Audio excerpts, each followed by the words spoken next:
मुझे लगता है कि थोड़ा सा उनको पीछे पलट के देखना चाहिए। हमने विधानसभा में हम नेता प्रतिपक्ष रहे हैं।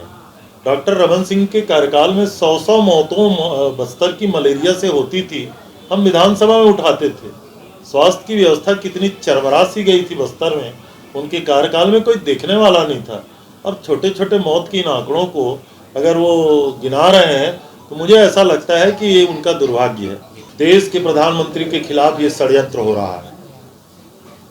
आदरणीय मोदी जी ने बनारस से चुनाव लड़ने के पहले सबसे पहले उन्होंने कहा था कि गंगा मैया ने उनको बुलाया है, वो महंगाई कम करेंगे, बेरोजगारी कम करेंगे, स्वामीनाथन आयोग की रिपोर्ट लागू करेंगे, किसानों की आय दुगना करेंगे, समर्थन मूल्य को 1.5 गुना करेंगे, और वो कुछ नहीं कर पा रहे हैं। तो मुझे लगता है कि अब भारतीय जनता पार्टी की मुख्य धारा से उपेक्षित है डॉक्टर रमन सिंह जी, इसलिए वो अप्रत्यक्ष रूप से मोदी जी के खिलाफ षड्यंत्र करने के लिए इस तरीके से गंगा मैया का उपयोग कर रहे हैं। तो अलग अलग बातें हैं। प्रदेश व्यापी कर्मचारियों का आंदोलन डीए को लेकर जो था उसको तो यही चर्चा करके आपके सामने कर्मचारियों ने समाप्त किया है। अब कुछ अनियमित कर्मचारी और संविदा कर्मचारियों का बचा है। तो आने वाले समय में क्या है कि 2 साल बजट में जो संसाधनों की कमी थी तो बहुत सारे विचार नहीं हुए थे, अब धीरे धीरे क्रमशः विचार किया जा रहा है। भारतीय जनता पार्टी के अपने मित्रों से मैं कहना चाहता हूँ, छत्तीसगढ़ में हम लोगों ने कुछ प्रस्ताव रखे हुए हैं। लगभग 12 एमओयू तो हमारा मेच्योर है एथेनॉल बायोफ्यूल बनाने का, और उसके अलावा भी लगभग 8 से 10 एमओयू पाइपलाइन में है। इसका मतलब है छत्तीसगढ़ में अगर बायोफ्यूल बनाने का हमारा काम शुरू हो जाएगा तो भारतीय जनता पार्टी को मांग करने की जरूरत नहीं होगी। केवल अड़चन ये है कि आज तारीख पर्यंत केंद्र की सरकार ने राज्य सरकार को बायोफ्यूल बनाने के लिए अनुमति प्रदान नहीं की है। जमीन हमारा, धान हमारा, किसान हमारा, संसाधन हमारा, खरीदी हम करेंगे।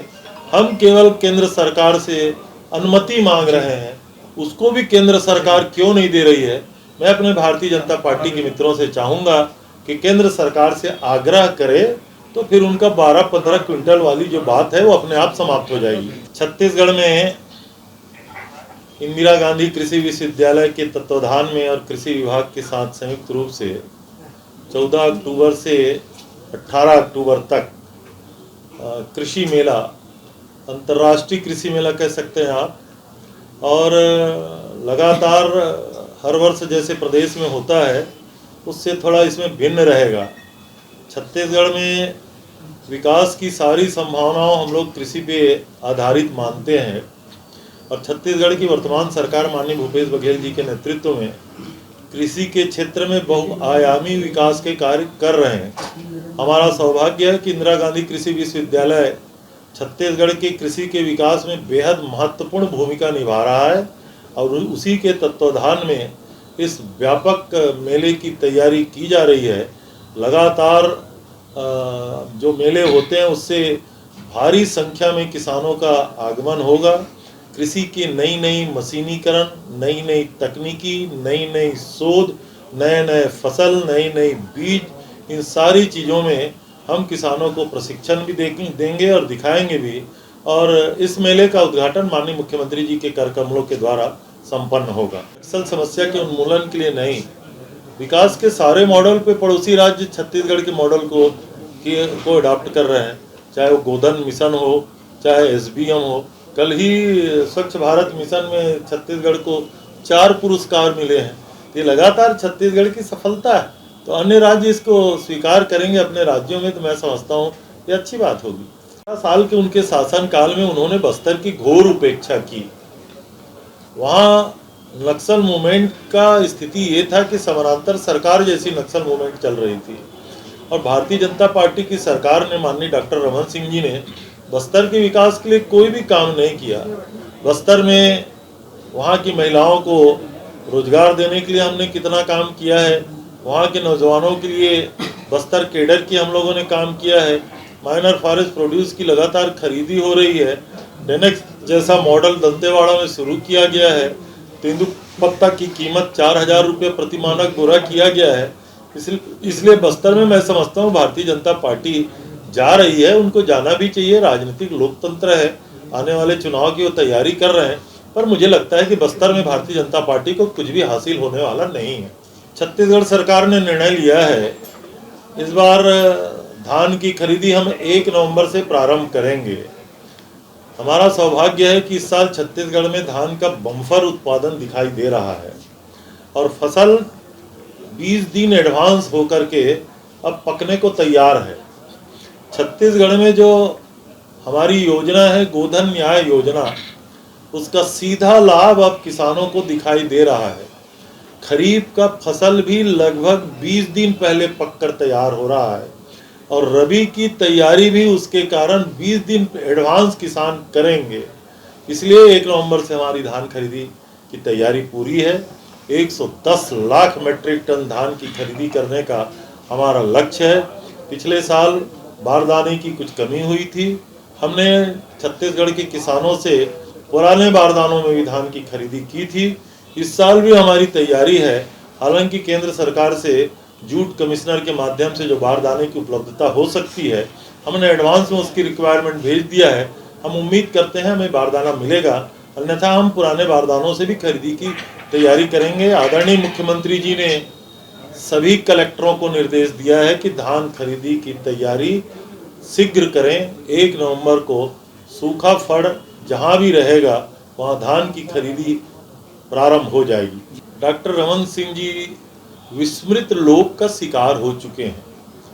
वो जाकर के देखें, आरएसएस प्रमुख माननीय श्री मोहन भागवत जी ने प्रणाम करके वहाँ अच्छे कार्य की सराहना की है। तो डॉक्टर रमन सिंह जी भी जब चंदखुरी में माता कौशल्या के दरबार में जाएंगे, गोद में श्री राम भगवान की मूर्ति का जब प्रणाम करेंगे, तो मुझे लगता है कि उनको सद्बुद्धि आ जाएगी। कोई ऐसा प्रोजेक्ट है क्या कि कब्रिस्तान? मैं जो कह रहा हूँ ऐसा कुछ भी नहीं है। कौशल्या माता का मंदिर उनको देखना चाहिए। अब ये छत्तीसगढ़िया ओलंपिक की घोषणा हो चुकी है। गिल्ली डंडा बाटी कुगड़ी से लेकर के जो छत्तीसगढ़ी की परंपरागत खेल है उसका आयोजन होगा। पंचायत स्तर पे होगा, ब्लॉक स्तर पे होगा, जिला स्तर पे होगा, प्रदेश स्तर पे होगा। और जो छत्तीसगढ़ के परंपरागत खेलों का बढ़ावा देने के लिए ये बहुत अच्छी पहल है, माननीय मुख्यमंत्री जी ने कहा है, और इसकी शुरुआत बहुत शीघ्र होने वाली है। अब ये गृह विभाग का निरंतर नियंत्रित करने का मामला है। डीजीपी ने कहा है तो पुलिस विभाग सक्रियता से इसमें काम करेगा। सीएम ने कहा डीजीपी को। माननीय मुख्यमंत्री जी ने बैठक लेकर के पूरे प्रदेश में इस प्रकार की गतिविधियों को, अवैध गतिविधियों को रोकने के लिए सक्षमता से कार्य करने के निर्देश दिए हैं। हम उम्मीद करते हैं आने वाले समय में आपको और इसमें नियंत्रण दिखाई देगा। आदरणीय मुख्यमंत्री जी ने छत्तीसगढ़ की नक्सल समस्या को सोशियो इकोनॉमिक प्रॉब्लम समझा। सामाजिक उत्थान, लोगों को रोजगार, बस्तर में बस्तर के लोगों का विकास, ये हमारी मूल भावना थी। और विकास के जितने काम होंगे नक्सल गतिविधियाँ उतनी ही सिमटेंगी। और मैं जैसे मैंने पहले कहा कि बस्तर में भारतीय जनता पार्टी की हुकूमत के समय समानांतर सरकार चल रही थी। अब केवल नारायणपुर के कुछ किनारे में और बीजापुर के कुछ किनारे में शेष रह गए हैं। आने वाले समय में देखिएगा, बस्तर के नौजवान भी बस्तर का विकास चाहते हैं, रोजगार चाहते हैं, आर्थिक स्वावलंबन चाहते हैं। और आदरणीय मुख्यमंत्री भूपेश बघेल के सारे कार्यक्रम इस दिशा में है। इसलिए जो केंद्रीय गृह विभाग की अगर रिपोर्ट है तो मैं समझता हूँ ये पर्याप्त है।